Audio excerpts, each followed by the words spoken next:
Halo semua, kami dari kelompok 5 pemodelan matematika kelas A akan membahas tentang pertumbuhan ekonomi dari masa ke masa. Apa sih pertumbuhan ekonomi itu? Pertumbuhan ekonomi merupakan peningkatan nilai serta jumlah produksi barang dan jasa yang dihitung suatu negara dalam suatu kurun waktu tertentu. Menurut Solow, model pertumbuhan ekonomi jangka panjang dengan melihat 3 faktor utama, yakni akumulasi modal, pertumbuhan tenaga kerja, dan produktivitas multifaktor. Untuk yang multifaktor merujuk kepada kemajuan teknologi yang mana mempengaruhi 2 variabel lainnya, yaitu tenaga kerja dan modal. Model pertumbuhan Solow memberikan kerangka kerja dalam mengidentifikasi pertumbuhan ekonomi jangka panjang dan faktor penentunya. Model ini mengadopsi fungsi produksi Cobb-Douglas. Diberikan bersamaan pertumbuhan ekonomi menurut Solow, di mana Y sama dengan AK pangkat alfa L pangkat beta, di mana Y sama dengan output agregat, L sama dengan jumlah tenaga kerja, K sama dengan jumlah modal, A sama dengan produktivitas multifaktor atau produktivitas faktor total, alfa sama dengan elastisitas output modal, dan beta sama dengan elastisitas output tenaga kerja.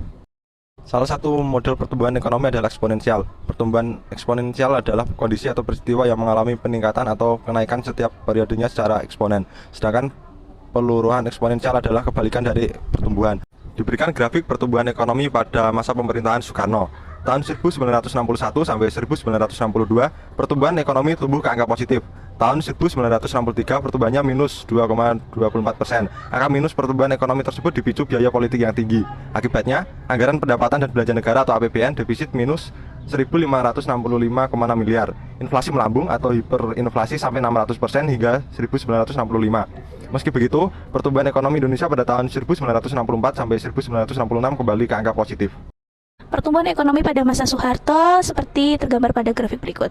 Iklim Indonesia pada saat itu lebih terarah dengan sasaran memajukan pertanian dan industri. Hal ini membuat ekonomi Indonesia tumbuh secara drastis. Selain itu, di tahun-tahun berikutnya, hingga sekitar tahun 1997, pertumbuhan ekonomi Indonesia cenderung tinggi dan terjaga di kisaran 6-7%. Namun, selama Soeharto memerintah, kegiatan ekonomi terpusat pada pemerintahan dan dikuasai oleh kroni-kroni presiden. Kondisinya keropos, pelaku ekonomi tak menyebar seperti saat ini, dengan 70% perekonomian dikuasai oleh pemerintah. Begitu dunia mengalami gejolak pada tahun 1998, struktur ekonomi Indonesia yang keropos itu tak bisa menopang perekonomian nasional, hingga puncaknya pada tahun 1998 pertumbuhan ekonomi di Indonesia mengalami minus 13,13%. Selanjutnya ditampilkan grafik pertumbuhan ekonomi pada masa pemerintahan B.J. Habibie. B.J. Habibie dikenal sebagai rezim transisi. Salah satu tantangan sekaligus capaiannya adalah pemulihan kondisi ekonomi dari posisi pertumbuhan minus 13,13% pada 1998 menjadi 0,79% pada 1999. Habibie menerbitkan berbagai kebijakan keuangan dan moneter dan membawa perekonomian Indonesia ke masa kebangkitan. Kurs rupiah juga menguat dari sebelumnya sebesar Rp16.650.000 per dolar AS pada Juni 1998 menjadi Rp7.000 per dolar AS pada November 1998. Pada masa Habibie, Bank Indonesia mendapat status independen dan keluar dari jajaran eksekutif. Pertumbuhan ekonomi pada saat pemerintahan Abdul Rahman Wahid, seperti pada gambar, Abdul Rahman Wahid alias Gus Dur meneruskan perjuangan Habibie, yaitu mendongkrak pertumbuhan ekonomi pasca krisis tahun 1998.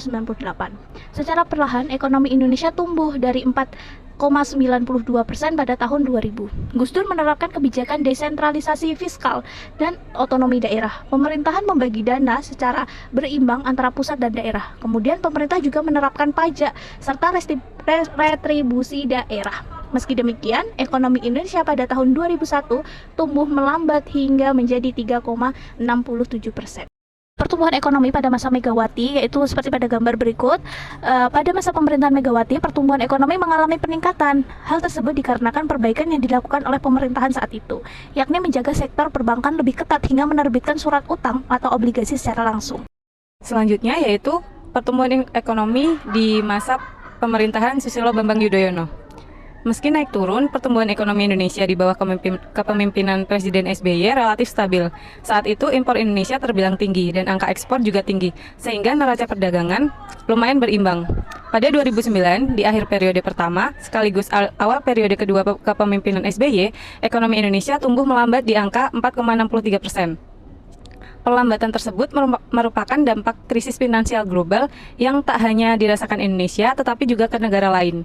Pada tahun itu, Bank Sentral Amerika Serikat The Fed menaikkan suku bunga yang membuat harga komoditas global naik. Pada masa pemerintahan Jokowi, pertumbuhan Indonesia hanya sebatas 5%. Targetnya yaitu 7%. Presentasi ini masih berada di bawah pemerintahan Presiden SBY.